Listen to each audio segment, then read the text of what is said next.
Hi guys, welcome back to Sona Chandu YouTube channel. I hope ಎಲ್ಲ ಚೆನ್ನಾಗಿದ್ದೀರಾ ಅಂತ. ನಾನು ಕೂಡ ತುಂಬಾ ಚೆನ್ನಾಗಿದ್ದೀನಿ. ಈ ವಿಡಿಯೋನ ಮಾಡೋಕ್ಕಿಂತ ಮುಂಚೆ ಸುಮಾರು ಸತಿ ಯೋಚನೆ ಮಾಡಿದ್ದೀನಿ, ಈ ವಿಡಿಯೋ ಮಾಡಲೋ ಬೇಡವೋ ಅಪ್ಲೋಡ್ ಮಾಡಿದ್ರೆ ನಮ್ಮ ಫ್ಯಾಮಿಲಿಯವ್ರು ಏನು ಅನ್ಕೋತಾರೆ, ಏನು ಈ ಥರ ವಿಡಿಯೋ ಎಲ್ಲ ಮಾಡ್ತಾಳಲ್ಲ ಇವಳು ಅಂತ ಅನ್ಕೋತಾರೇನೋ ಅಂತ ಎಲ್ಲ ತುಂಬ ಸರಿ ಯೋಚನೆ ಮಾಡಿದ್ದೀನಿ. ಬಟ್ ನಾನೇನು ಕೆಟ್ಟ ವಿಡಿಯೋ ಅಂತೂ ಮಾಡ್ತಾಯಿಲ್ಲ. ಎಲ್ಲರಿಗೂ ಒಂದು ಮೆಸೇಜ್ ಅಲ್ವಾ, ಒಂದು ಭಯ ಇರ್ತದೆ. ಆ ರೀತಿಯಾಗಿ ನನಗೂ ಕೂಡ ಒಂದು ಭಯ ಅಷ್ಟೇ. ಹಾಗಾಗಿ ಈ ವಿಡಿಯೋನ ಅಪ್ಲೋಡ್ ಮಾಡೋಕ್ಕಿಂತ ಮುಂಚೆ ತುಂಬ ಸರಿ ಯೋಚನೆ ಮಾಡಿದ್ದೀನಿ. ನಾನೇನು ತಪ್ಪು ಕೆಲಸ ಮಾಡ್ತಾಯಿಲ್ಲ ಅಲ್ವಾ, ಹಾಗಾಗಿ ಸರಿ ಬಿಡಿ, ಏನೋ ಬಂದಿದ್ದಾಗಲಿ, ಯಾರ ಮನಸ್ಸಲ್ಲಿ ಏನಾದರೂ ಅಂದ್ಕೊಳ್ಳಿ, ನಮ್ಮ ಗುರಿ ಕಡೆ ನಾವು ಯೋಚನೆ ಮಾಡಬೇಕಂತ ಹೇಳಿ ಈ ವಿಡಿಯೋನ ಅಪ್ಲೋಡ್ ಮಾಡೋಣ ಅಂತ ಡಿಸೈಡ್ ಮಾಡಿಕೊಂಡು ಈ ಬ್ಲಾಗ್ನ ಸ್ಟಾರ್ಟ್ ಮಾಡಿದ್ದೀನಿ.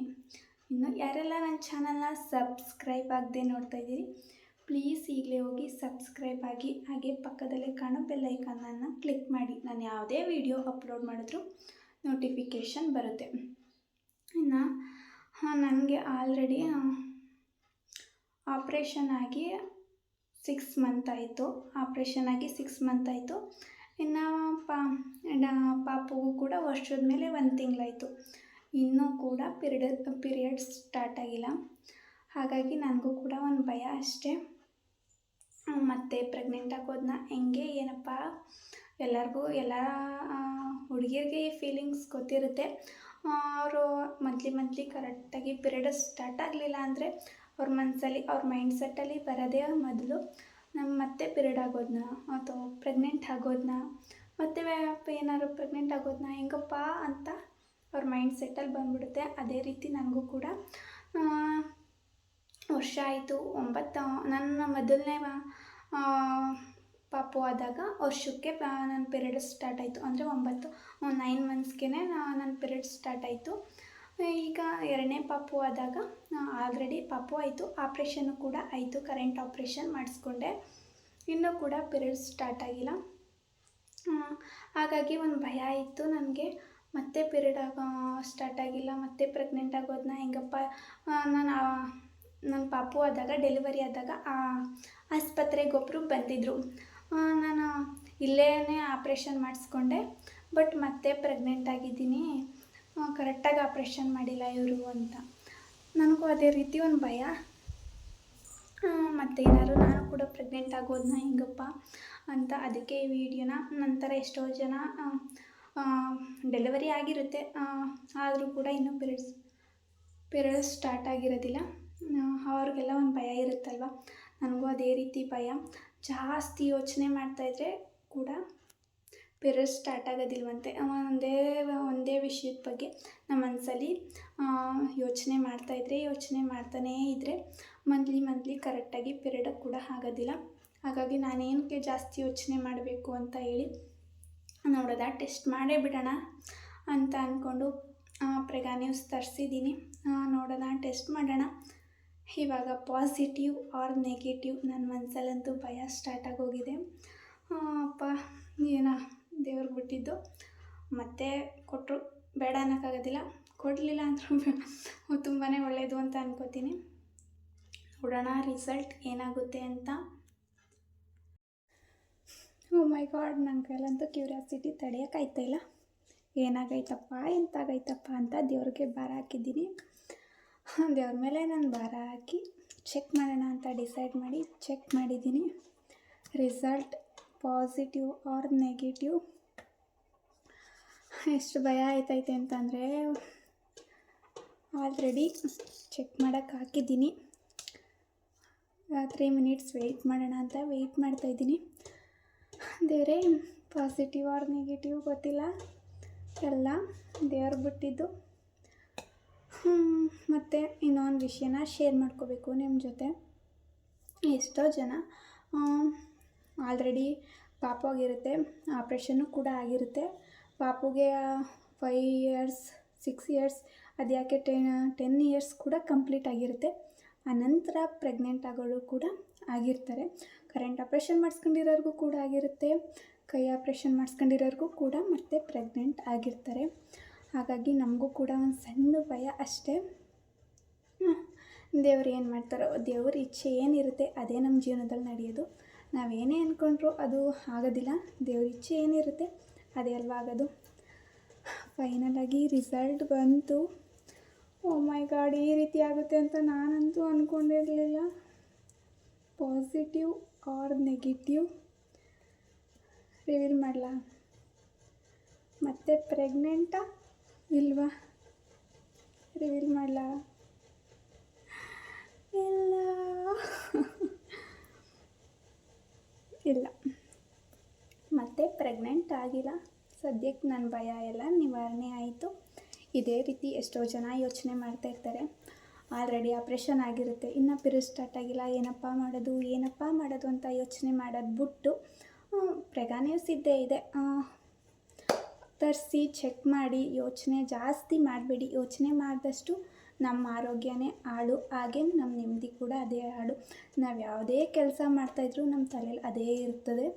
ಹಾಗಾಗಿ ಜಾಸ್ತಿ ಯೋಚನೆ ಮಾಡೋದು ಬಿಟ್ಟು ತರಿಸಿ ಒಂದು ಸಾರಿ ಚೆಕ್ ಮಾಡಿ.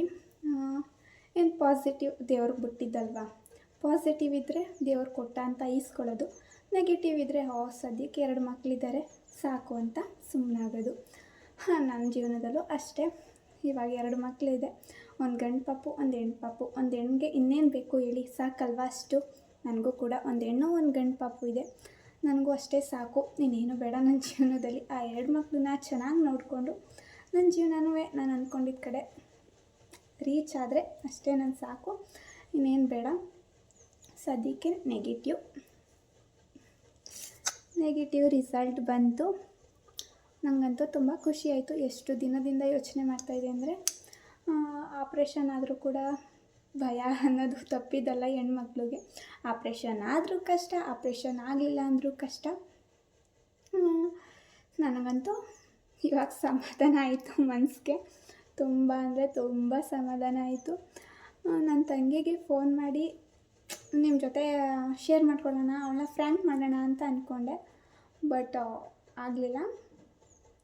ಯಾವಾಗಲಾರ ಅವಳಿಗೆ ಫ್ರ್ಯಾಂಕ್ ಮಾಡೋಣ ಅಂತ ಅಂದ್ಕೊಂಡಿದ್ದೀನಿ. ಈ ವಿಡಿಯೋ ನೋಡೋಕ್ಕಿಂತ ಮುಂಚೆ ಅವಳಿಗೆ ಫೋನ್ ಮಾಡಿ ಫ್ರ್ಯಾಂಕ್ ಮಾಡಬೇಕಂತ ಅಂದ್ಕೊಂಡಿದ್ದೀನಿ. ನೋಡಬೇಕು ಏನಾಗುತ್ತೆ ಅಂತ. ಸದ್ಯಕ್ಕೆ ನೆಗೆಟಿವ್ ಬಂತು. ಖುಷಿ ಆಯಿತು, ಈಗ ಸಮಾಧಾನ ಆಯಿತು ಮನ್ಸ್ಕೊಂಥರ. ಇನ್ನು ನನ್ನ ಫ್ಯಾಮಿಲಿಯರು ಈ ವಿಡಿಯೋನ ಯಾರೆಲ್ಲ ನೋಡ್ತಾ ಇದ್ದೀರಿ ನಂಗೆ ಗೊತ್ತಿಲ್ಲ. ಬಟ್ ಯಾರ ಮನಸ್ಸಲ್ಲಿ ಏನಂತ ಅನ್ಕೋತಾ ಇದ್ದೀರಿ ಅದು ನಂಗೆ ಗೊತ್ತಿಲ್ಲ. ನಾನೊಂದು ಒಳ್ಳೆ ವೀಡಿಯೋ ಮಾಡಬೇಕು ಅಂತ ಅಂದ್ಕೊಂಡಿದ್ದೀನಿ ಅಷ್ಟೇ. ಇನ್ನು ಯಾವುದೇ ರೀತಿ ಕೆಟ್ಟ ವೀಡಿಯೋಗಳೆಲ್ಲ ಮಾಡಿ ನಾನು ಫೇಮಸ್ ಆಗಬೇಕು ಅನ್ನೋ ಯೋಚನೆ ಕೂಡ ನನ್ನ ತಲೆಯಲ್ಲಿಲ್ಲ. ನಾನು ಆ ರೀತಿ ವೀಡಿಯೋ ಕೂಡ ಮಾಡೋಕ್ಕೆ ಹೋಗೋದಿಲ್ಲ. ನನಗೆ ನನ್ನ ಮನಸ್ಸಿಗೆ ನನ್ನಲ್ಲಿ ಏನು ಟ್ಯಾಲೆಂಟ್ ಇದೆ ಅಂದರೆ, ಒಂದು ಮೇಕವರ್ ಇರ್ಬೋದು, ಒಂದು ಹೇರ್ ಸ್ಟೈಲ್ಸ್ ಇರ್ಬೋದು, ಮಾಮೂಲಿ ನನ್ನ ಡೈಲಿ ಬ್ಲಾಗ್ಸ್ ಇರ್ಬೋದು, ಇದೇ ನನ್ನ ಹಾಬಿ. ಹಾಗೆ ಇದನ್ನೇ ನಾನು ಮಾಡಬೇಕು ಅಂತ ಅಂದ್ಕೊಂಡಿದ್ದೀನಿ. ಇದನ್ನೇ ಕೂಡ ಮಾಡ್ತೀನಿ. ಅದು ಸಬ್ಸ್ಕ್ರೈಬರ್ಸ್ ಆಗಲಿ ಬಿಡಲಿ, ನಾನೊಂದೊಂದು ಪ್ರಯತ್ನ ಪಡ್ತೀನಿ. ನೆಕ್ಸ್ಟ್ ಫ್ಯೂಚರಲ್ಲಿ ನನ್ನ ಮಕ್ಕಳಿಗೆ ತೋರಿಸ್ತೀನಿ, ಅವರಾದರೂ ಈ ರೀತಿ ಬ್ಲಾಗ್ಸ್ ಮಾಡಲಿ ಅಂತ. ನೋಡಿ ನಾನು ಈ ರೀತಿ ಮಾಡ್ತಾಯಿದ್ದೆ. ಬಟ್ ಪಾಸಾದರೆ ಪಾಸಾಗೈತೆ ಅಂತ ನನ್ನ ಮಕ್ಕಳು ಗೊತ್ತಾಗುತ್ತೆ. ಅದು ಇಲ್ಲೇ ಸ್ಟಾಪ್ ಆದರೆ, ಅಮ್ಮ ನೀನು ಈ ಥರ ಮಾಡ್ತಿದ್ದೆ ಪರವಾಗಿಲ್ಲ ಚೆನ್ನಾಗಿ ಮಾಡ್ತಿದ್ದೆ ಅಂತ ಅಂದರೆ ನನ್ನ ಮಕ್ಕಳು ಅಷ್ಟೇ ಸಾಕು. ಫೈನಲಾಗಿ ನಾನಂತೂ ಪ್ರೆಗ್ನೆಂಟ್ ಅಲ್ಲ, ಪ್ರೆಗ್ನೆಂಟ್ ಆಗಿಲ್ಲ. 2 ಮಕ್ಕಳು ಆಯಿತು, ಆಪ್ರೇಷನ್ ಆಯಿತು. 6 ಮಂತ್ಗೆ ಆಪ್ರೇಷನ್ ಮಾಡಿಸ್ಕೊಂಡೆ. 6 ಮಂತ್ ಆಗಿತ್ತು ಆಪ್ರೇಷನ್ ಮಾಡಿಸ್ಕೊಂಡೆ. ಕರೆಂಟ್ ಆಪ್ರೇಷನ್ ಮಾಡಿಸ್ಕೊಂಡಿದ್ದು. ಕೆಲವೊಬ್ಬರು ಕರೆಂಟ್ ಆಪ್ರೇಷನ್ ಆಗಿದ್ರು ಕೂಡ ಕರೆಕ್ಟಾಗಿ ಮಾಡಿರೋದಿಲ್ಲ, ಕರೆಕ್ಟಾಗಿ ಕಟ್ ಮಾಡಿರೋದಿಲ್ಲ, ಮತ್ತು ಪ್ರೆಗ್ನೆಂಟ್ ಆಗೋಯ್ತಾರೆ ಅಂತ ಹೇಳ್ತಾರೆ. ನನಗೆ ಆಪ್ರೇಷನ್ ಮಾಡಿಸ್ಕೊಳಕ್ಕೆ ಹೋದಾಗಲೂ ಅದೇ ಭಯ ಇತ್ತು. ದೇವರೇ ನನಗೆ ಕರೆಕ್ಟಾಗಿ ಆಪ್ರೇಷನ್ ಮಾಡಿಬಿಡ್ಲಿ ಕಣಪ್ಪ, ಸಾಕು ಇಷ್ಟೇ, ಮತ್ತು ನಾನು ಆಸ್ಪತ್ರೆ ಕಡೆ ಬರೋದು ಬೇಡ ಆಪ್ರೇಷನ್ಗೆ ಅಂತ ಅಂದ್ಕೊಂಡಿದ್ದೆ. ಬಟ್ ನೆಗೆಟಿವ್ ಇದ್ದಿದ್ದು ತುಂಬ ಖುಷಿ ಆಯಿತು. ನನ್ನ ಮನಸ್ಸಲ್ಲಿ ಇದ್ದಿದ್ದು ದೂರ ಆಯಿತು. ಕೂತ್ಲಿ ನಿಂತಲಿ ಅದೇ ಯೋಚನೆ ಮಾಡ್ತಾಯಿದ್ದೆ. ದೇವರೇ ಮತ್ತೆ ಪ್ರೆಗ್ನೆಂಟ್ ಆಗೋಗಿದ್ರೆ ಏನಪ್ಪ ಮಾಡಲಿ ಅಂತ. ಮೊದಲನೇ ಪಾಪು ಆಯಿತು. ಅವನಿಗೆ 2 ಇಯರ್ಸ್ ಕಂಪ್ಲೀಟ್ ಆಯಿತು. ಸಡನ್ನಾಗಿ ಅಲ್ಲೇ ಮತ್ತೆ ನೀರು ನಿಂತ್ಕೊತು. ಬಟ್ 2 ಮಂತ್ಸ್ ಆಗಿತ್ತು. ನಾನು ಪ್ರೆಗ್ನೆಂಟ್ ಏನಾಗಿರಲ್ಲ, ಮತ್ತು ಪಿರಿಯಡ್ ಸ್ಟಾರ್ಟ್ ಆಗುತ್ತೆ ಅಂತ ಸುಮ್ಮನೆ ಆಗಿದೆ. ಬಟ್ ಪ್ರೆಗ್ನೆಂಟ್ ಆಗೋಗಿದೆ. ಹಾಗಾಗಿ ಈ ಸರಿನೂ ಭಯ ಇತ್ತು, ಅಷ್ಟೇನೇನಿಲ್ಲ. ಬೇಡ ಅಂತ ಅಂದ್ಕೊಂಡಿದ್ದೆ. ಬಟ್ ದೇವ್ರು ಕೊಡ್ತು ಇಸ್ಕೊಂಡೆ. ಇದಾಗಿತ್ತು ಇವತ್ತಿನ ಬ್ಲಾಗು. ಮತ್ತು ಸಿಗುವ ಮತ್ತೊಂದು ಬ್ಲಾಗಲ್ಲಿ ಅಂತ ಹೇಳ್ತಾ ಈ ವಿಡಿಯೋನ ಇಲ್ಲಿಗೆ ಮುಗಿಸ್ತಾ ಇದ್ದೀನಿ. ಈ ವಿಡಿಯೋ ನಿಮಗೆಲ್ಲ ಇಷ್ಟ ಆಗಿದ್ದರೆ, ಏನಾದರೂ ನಿಮಗೂ ಹೆಲ್ಪ್ಫುಲ್ ಅಂತ ಅನಿಸಿದ್ರೆ, ನಂತರ ಯಾರು ಭಯ ಪಡ್ತಾ ಇರೋರು ಈಗಲೇ ಪ್ರೇಗ ನ್ಯೂಸ್ ತರಿಸಿ ಚೆಕ್ ಮಾಡಿ. ಪಾಸಿಟಿವ್ ಇದ್ದರೂ ಓಕೆ, ನೆಗೆಟಿವ್ ಇದ್ದರೂ ಓಕೆ, ಏನಕ್ಕೆ ತಲೆ ಕೆಡಿಸ್ಕೊಳ್ಳೋದು. 2 ಮಕ್ಕಳನ್ನ ಸಾಕ್ತಾಯಿದ್ದೀವಿ ಅಂತ ಅಂದಮೇಲೆ ಇನ್ನೊಂದು ಮಗುನ ಸಾಕೋದು ಕಷ್ಟ ಅಂತ ಅನಿಸೋದಿಲ್ಲ. ಜಾಸ್ತಿ ತಲೆಯಲ್ಲಿ ಅದನ್ನೇ ಯೋಚನೆ ಮಾಡ್ತಾ ಕೂರ್ದೇನೆ ಚೆಕ್ ಮಾಡಿ. ಪಾಸಿಟಿವ್ ಇರುತ್ತೆ, ಇಲ್ಲ ನೆಗೆಟಿವ್ ಇರುತ್ತೆ. ಪಾಸಿಟಿವ್ ಇದ್ದರೂ ಒಪ್ಕೋಬೇಕು, ನೆಗೆಟಿವ್ ಇದ್ದರೂ ಒಪ್ಕೋಬೇಕು. ಇನ್ನು ಅದ್ರ ಮುಂದಕ್ಕೆ ನಿಮ್ಮ ಕೈಯಲ್ಲಿದೆ. ಸಾಕೋದು ಬಿಡೋದು, ಬೇಕು ಬೇಡ ಎಲ್ಲ ನಿಮ್ಮ ಕೈಯಲ್ಲಿರುತ್ತೆ. ಸದ್ಯಕ್ಕೆ ನಂದಂತೂ ನೆಗೆಟಿವ್ ಬಂತು. ನನಗೆ ತುಂಬ ಖುಷಿಯಾಯಿತು. ಸಾಕು 2 ಮಕ್ಕಳು. ಏನು ಗೊತ್ತಾ ಗಾಯ್ಸ್, ಕೆಲವೊಬ್ಬರಿಗೆ ಪೀರಿಯಡ್ಸ್ 3 ಮಂತ್ಸ್ಗೆ ಸ್ಟಾರ್ಟ್ ಆಗೋಗುತ್ತೆ. ಅಂದರೆ ತೊಟ್ಲು ಸೂತಕ ಅಂತ ಹೇಳಿ 3 ಮಂತ್ಸ್ಗೆ ಪೀರಿಯಡ್ಸ್ ಸ್ಟಾರ್ಟ್ ಆಗೋಗುತ್ತೆ ಡೆಲಿವರಿ ಆದ ನಂತರ. ಕೆಲವೊಬ್ಬರಿಗೆ 9 ಮಂತ್ಸ್ ಆಗ್ಬೋದು, ಕೆಲವೊಬ್ಬರಿಗೆ ವರ್ಷ ಕೂಡ ಆಗ್ಬೋದು. ಅಂದರೆ ನಾವು ಫೀಡಿಂಗ್ ಮಾಡ್ತಾ ಇರ್ತೀವಲ್ವ, ಹಾಗಾಗಿ ನಮ್ಮಲ್ಲಿ ಆ ಶಕ್ತಿ ಇರೋದಿಲ್ಲ. ಹಾಗಾಗಿ ಕೆಲವೊಬ್ಬರು 1.5 ವರ್ಷಕ್ಕೂ ಕೂಡ ಪೀರಿಯಡ್ಸ್ ಸ್ಟಾರ್ಟ್ ಆಗುತ್ತೆ. ಹಾಗಾಗಿ ಯಾರೂ ಜಾಸ್ತಿ ತಲೆ ಕೆಡಿಸ್ಕೋಬೇಡಿ. ಕೆಲವೊಬ್ಬರು ಬೇಗ ನನ್ನ ಮಗಂದ್ರಲ್ಲಿ ತೊಟ್ಲು ಸೂತಕ ಅಂತ ಹೇಳಿ 3 ತಿಂಗಳಿಗೆ ಆಗಿದೆ. ಇನ್ನು ನೆಕ್ಸ್ಟ್ ಆಗಿದ್ದು 9 ತಿಂಗಳಿಗೆ. ಈಗ ನನ್ನ ಮಗಳದ್ರಲ್ಲಿ ಇನ್ನೂ ಒಂದು ಸರಿನೂ ಪೀರಿಯಡ್ಸ್ ಸ್ಟಾರ್ಟ್ ಆಗಿಲ್ಲ. ಆಲ್ರೆಡಿ ವರ್ಷದ ಮೇಲೆ 1 ತಿಂಗಳಾಗಿದೆ. ಇನ್ನು ಕೆಲವೊಬ್ಬರು ಬೇಗ ಆಗುತ್ತೆ. ಮತ್ತು 3 ಮಂತ್ಸ್ಗೆ ಸ್ಟಾರ್ಟಾಗಿ ಇನ್ನು ರೆಗ್ಯುಲರಾಗಿ ಮಂತ್ಲಿ ಕರೆಕ್ಟಾಗಿ ಆಗ್ತಾಯಿರ್ತಾರೆ. ಫೀಡಿಂಗ್ ಮಾಡ್ತಾಯಿದ್ರು ಕೂಡ ಕರೆಕ್ಟಾಗಿ ಆಗ್ತಾಯಿರ್ತಾರೆ. ಮತ್ತು ಇನ್ನು ಕೆಲವೊಬ್ಬರಿಗೆ ತೊಟ್ಲು ಸೂತಕ ಆಗಿ ಮತ್ತು ಇರ್ರೆಗ್ಯುಲರಾಗಿ 2 ಮಂತ್ಸ್ ಇರ್ಬೋದು, 3 ಮಂತ್ಸ್ ಇರ್ಬೋದು, ಈ ರೀತಿಯಾಗಿ ಆಗ್ತಾಯಿರ್ತಾರೆ. ಇನ್ನು ಕೆಲವೊಬ್ಬರಿಗೆ ವರ್ಷ ಆಗ್ಬೋದು, 1.5 ವರ್ಷ ಆಗ್ಬೋದು, ಈ ರೀತಿಯಾಗಿ ಪೀರಿಯಡ್ಸ್ ಸ್ಟಾರ್ಟ್ ಆಗುತ್ತೆ. ಹಾಗಾಗಿ ಜಾಸ್ತಿ ತಲೆ ಕೆಡಿಸ್ಕೋಬೇಡಿ. ಪೀರಿಯಡ್ಸ್ ಸ್ಟಾರ್ಟ್ ಆಗುತ್ತೆ, ಬಟ್ ನಾವು ಪಾಪುಗೆ ಫೀಡ್ ಮಾಡ್ತಾ ಇರ್ತೀವಲ್ವ, ಹಾಗಾಗಿ ಸ್ವಲ್ಪ ನಿಧಾನಕ್ಕೆ. ಅಂದರೆ ಕೆಲವೊಬ್ಬರು ಸ್ಟ್ರಾಂಗ್ ಇರ್ತಾರೆ, ಕೆಲವೊಬ್ಬರು ತುಂಬಾ ವೀಕ್ ಇರ್ತಾರಲ್ವ, ಹಾಗಾಗಿ ಪೀರಿಯಡ್ಸ್ ಬೇಗ ಸ್ಟಾರ್ಟ್ ಆಗೋದಿಲ್ಲ ಅಷ್ಟೇ, ಇನ್ನೇನಿಲ್ಲ. ಇವತ್ತಿನ ಬ್ಲಾಗ್ ಸಿಗುವ ಮತ್ತೊಂದು ವಿಡಿಯೋದಲ್ಲಿ ಅಂತ ಹೇಳ್ತಾ ಈ ವಿಡಿಯೋನ ಇಲ್ಲಿಗೆ ಮುಗಿಸ್ತಾ ಇದ್ದೀನಿ. Love you all. Thank you so much for watching. ಇಲ್ಲಿ ತನಕ ನನ್ನ ವಿಡಿಯೋನ ನೋಡಿದ್ದಕ್ಕೆ ತುಂಬ ಹೃದಯದ ಧನ್ಯವಾದಗಳು.